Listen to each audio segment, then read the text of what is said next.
the kids get out early, usually a little bit before 6, and I get out early too, but this morning I really had to scramble to get out here before they were actually milking already.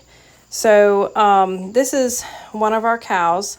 We bought her as a heifer that had been bred, and so she is being trained to milk, and the kids are doing a great job with her. Her name is Flossie, and she is really doing well. They're not putting a bucket on the ground yet and milking into it. They're holding stainless steel bowls and milking into them because she's not quite trustworthy. She will kick now and then. But my two oldest kids have a desire to have a micro dairy and have a herd share program where people can get raw milk. So this is the beginning of it. This is Flossie, and we have two other heifers that are bred, and we'll use the milk for our family and also for feeding the pigs, and then they will have some raw milk to sell.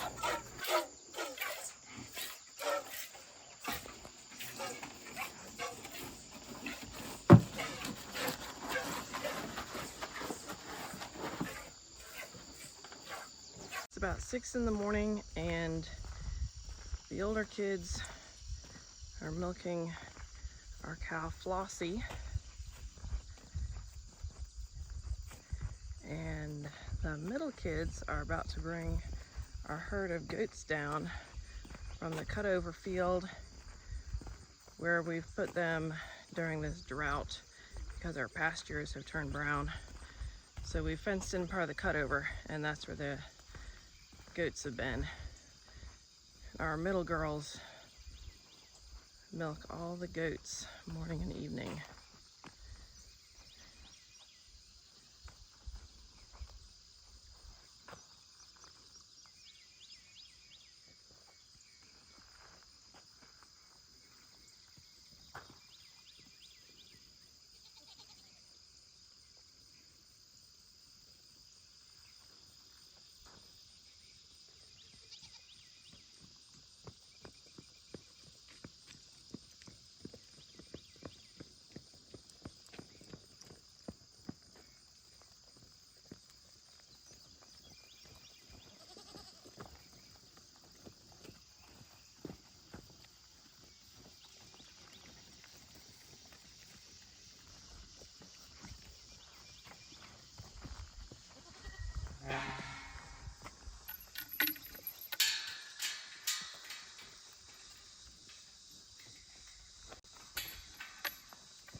Addison is standing really good, isn't she?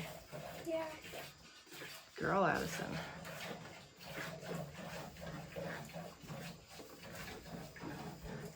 These kitties want some milk. Hey guys.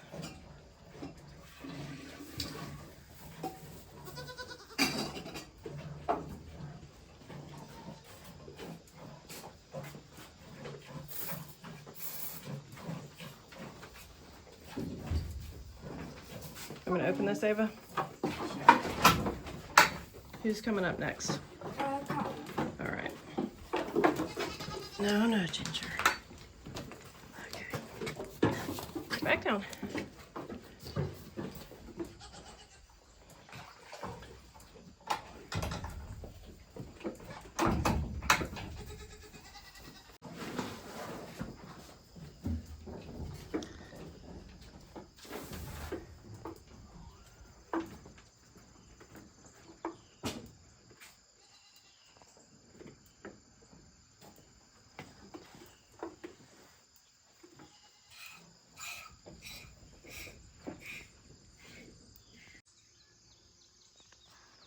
So I've been watering the garden early every morning because we are just still way too dry. And we're getting some pretty good stuff. Some of Jim's zucchini plants. But we're definitely also seeing some of our garden suffer from the drought. Even though I'm watering it, it's just not the same as rain. So we got, end of last week, we did get one day where we had a lot of rain. And we're really, really thankful for that. That's the first good rain we've had since May. So, over here, we've been starting to eat corn, but you can see there's like a lot of corn that's ready. So today the kids are gonna pick a whole bunch and I'm gonna start canning it.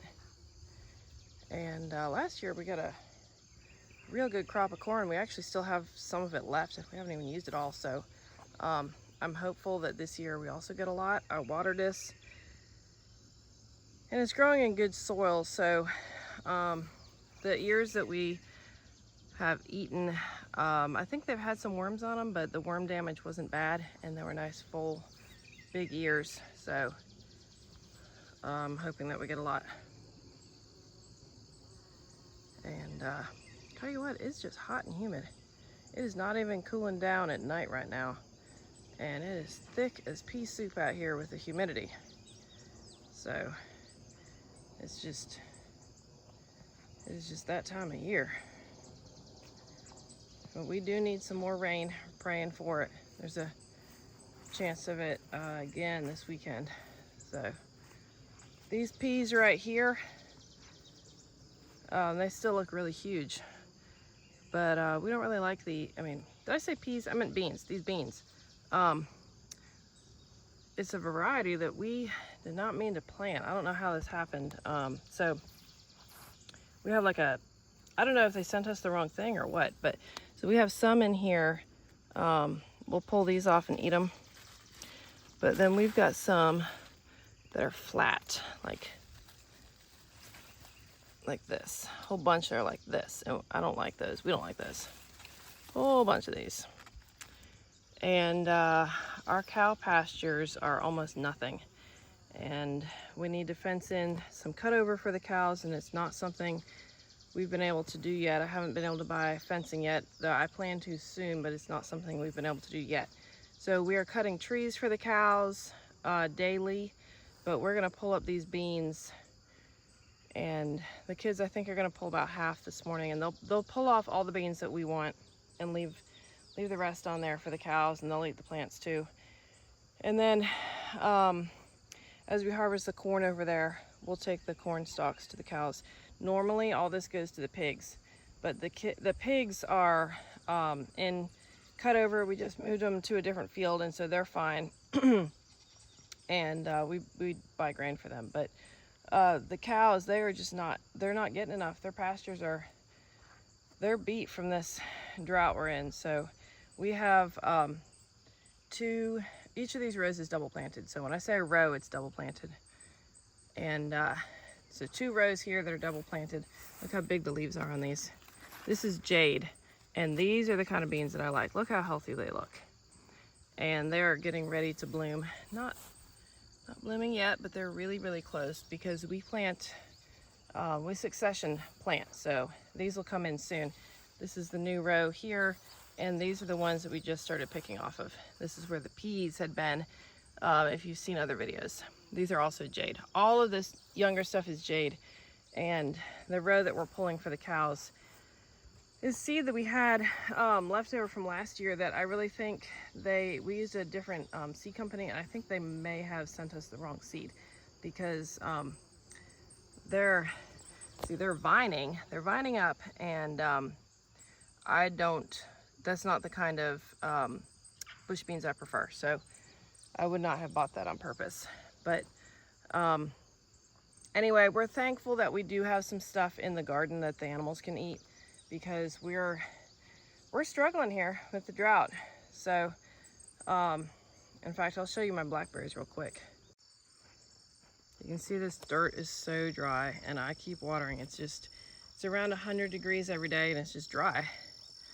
So These blackberries, I cut out a bunch of them.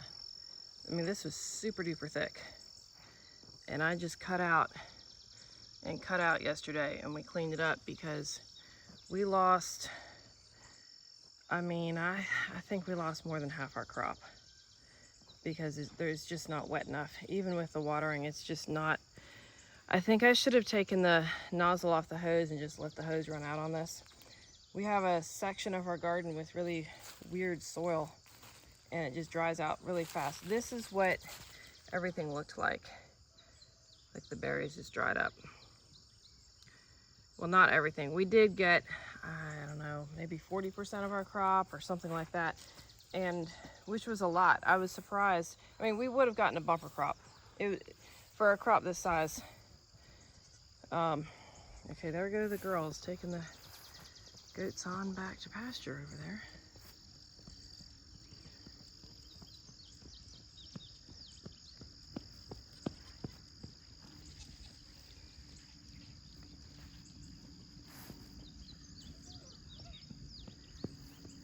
Last of them. And I have to say, something that we are very, very thankful for is the fact that we have a lot of land. And so fencing and cutover, you can see that this just cutover is land that was logged. So we had our land logged about 8 or 9 years ago, and we planted 70 acres back in pine that'll be cut, you know, eventually. It's growing. And then we left, I think we logged about 120 acres.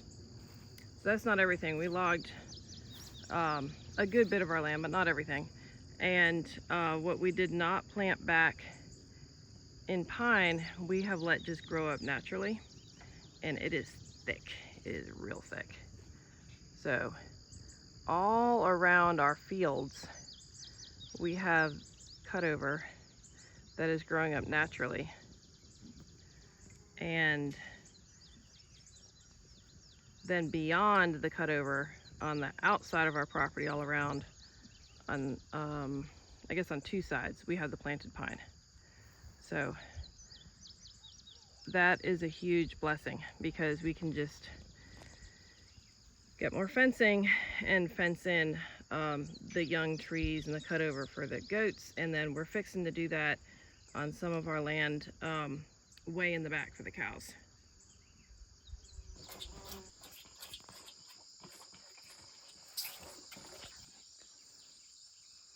This is the little heifer calf.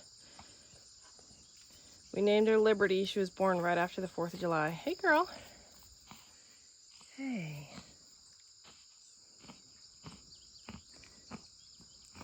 So the kids are bottle feeding her.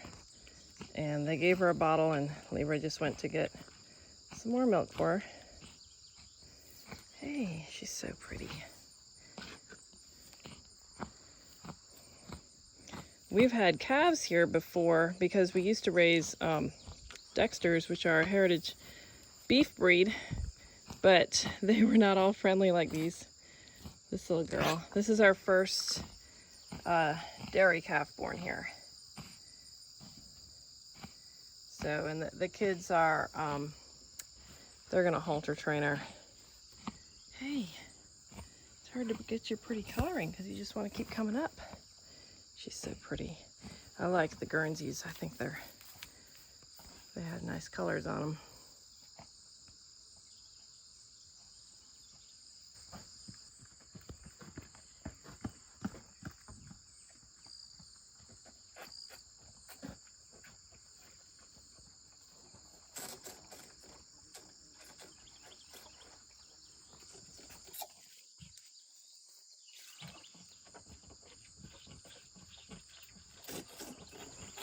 The kids left Flossie up in this really small permanent field that we have overnight because this is a field that the cows have not been on at all since the winter, and so it actually still has some green in it. So they let her be in here overnight. But now she has to go back with the other cows because this field is really small. It's not big enough to just leave her in here. but I think they might start leaving her in here overnight after they milk in the evening.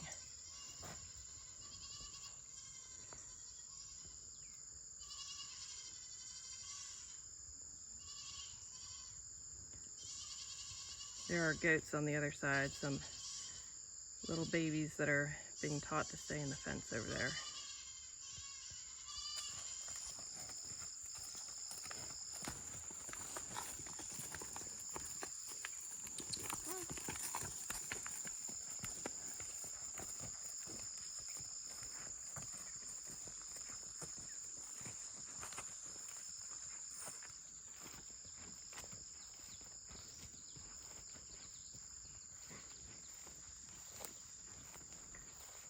They will take her on through there. They're moving the section that the cows are in every day, and I am not going with them. It's further than I want to walk. So I'm gonna head back down to the garden and do some watering.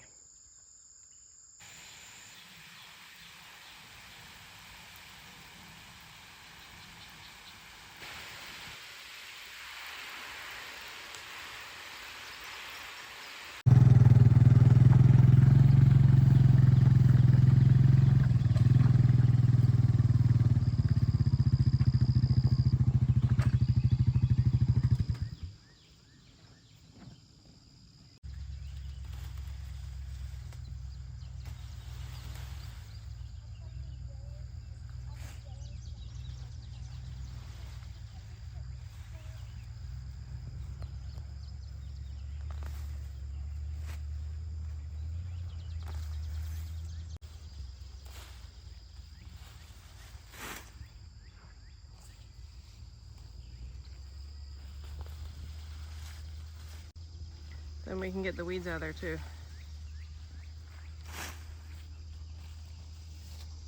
All right, so all that's gonna go down to the cows. She's taken out about half that row, and then we'll do the other half tomorrow.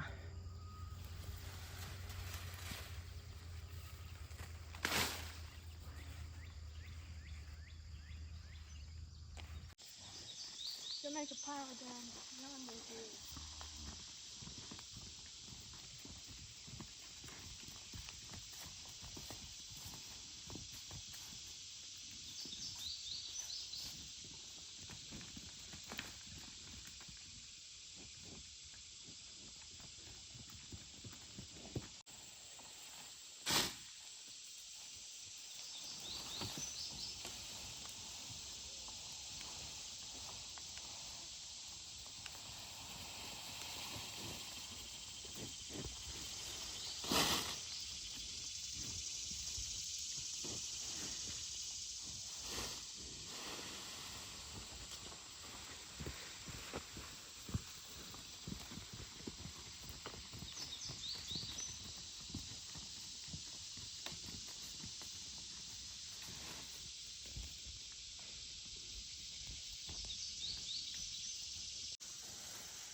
Watch out now. Watch out.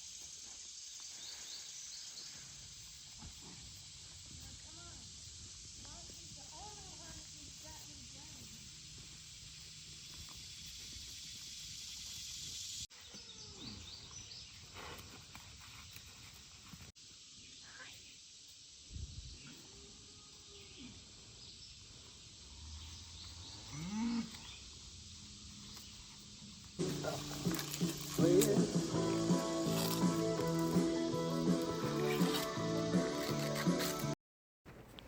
Putting up corn is the real work of the day.